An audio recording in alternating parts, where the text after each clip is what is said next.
Assalamualaikum warahmatullahi wabarakatuh. Selamat pagi Bu Rohmah dan teman-teman. Perkenalkan, nama saya Anale Wulandari dengan NIM 102200061 dari kelas SMC.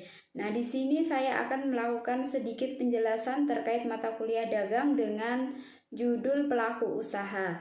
Sebelum kita membahas apa sih itu pelaku usaha dan apa saja yang wajib kita ketahui tentang pelaku usaha dan juga tata cara menjadi pelaku usaha yang baik. Sebelumnya kita akan membahas tentang yang berhubungan dengan pelaku usaha sendiri, yaitu perdagangan. Perdagangan adalah kegiatan jual beli barang atau jasa yang dilakukan secara terus-menerus dengan tujuan pengalihan hak atas barang dan jasa yang disertai imbalan atau kompensasi.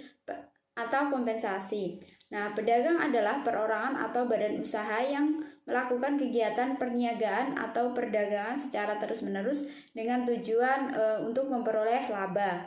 Selanjutnya yaitu pelaku dagang. Apa itu pelaku pedagang? Pelaku pedagang adalah pelaku pedagang itu memiliki peran yang sangat penting dalam proses perekonomian masyarakat karena tanpa adanya pelaku dagang tersebut, kita tidak dapat menjalankan kegiatan perekonomian seperti jual beli dengan lancar.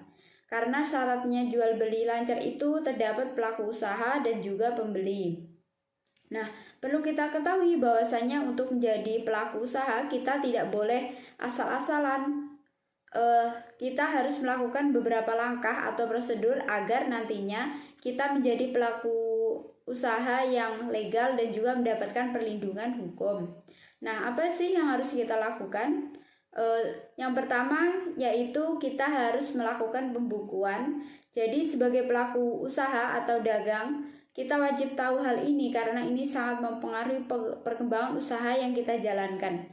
Pembukuan itu seperti lebih ke akuntansi, yaitu kita melakukan pembukuan berupa berapa pemasukan, pengeluaran, dan juga kita bisa mencatat barang-barang apa saja yang ada di toko kita agar nantinya itu terkontrol dan berkembang dengan baik. Yang kedua yaitu kita wajib mendaftarkan usaha atau perusahaan kita. Tujuannya apa? Tujuannya agar usaha yang kita dirikan nantinya aman dan terjamin. Jadi apabila nanti ada pengecekan, kita aman-aman saja dan tidak terkena denda.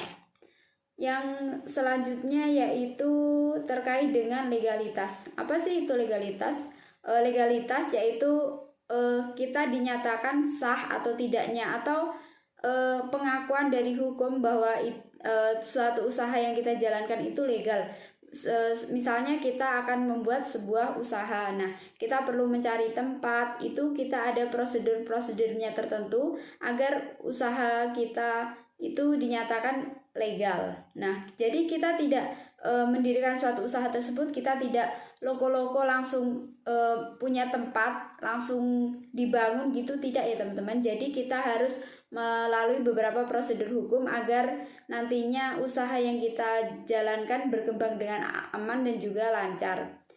Nah, selanjutnya yaitu terkait legalitas ya. Legalitas itu seperti surat izin usaha industri atau disingkat SIUP adalah izin operasional bagi perusahaan atau badan yang melakukan kegiatan usaha di bidang perdagangan.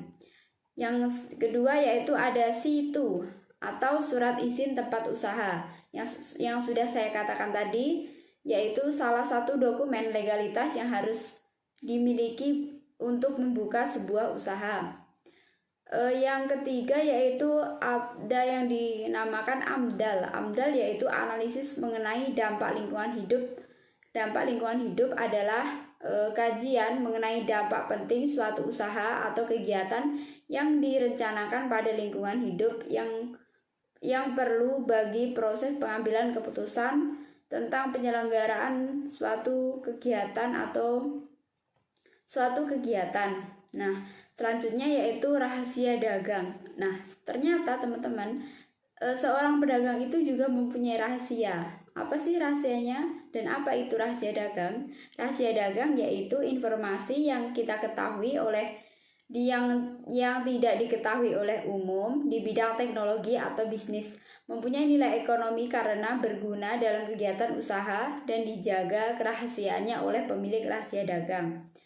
Rahasia dagang tersebut juga diatur dalam Undang-Undang Nomor 30 Tahun 2000 tentang rahasia dagang. Tugas utama selanjutnya itu tugas utama pedagang perantara atau pembantu adalah menghubungkan produsen dan juga konsumen. Istilah lain pedagang perantara adalah pengusaha dan pembantunya. Berdasarkan hubungan kerja, artinya dia tidak sebagai pembantu pengusaha di mana dalam menjalankan tugasnya terikat dalam perjanjian kerja antara majikan dengan pekerja. Jadi hubungan kerjanya itu bertindak sebagai pembantu pengusaha atau pembantu pelaku usaha agar nantinya usaha tersebut berjalan dengan lancar. Sekian dari penjelasan saya. Ada kurang lebihnya mohon maaf. Akhiran, wassalamualaikum warahmatullahi wabarakatuh.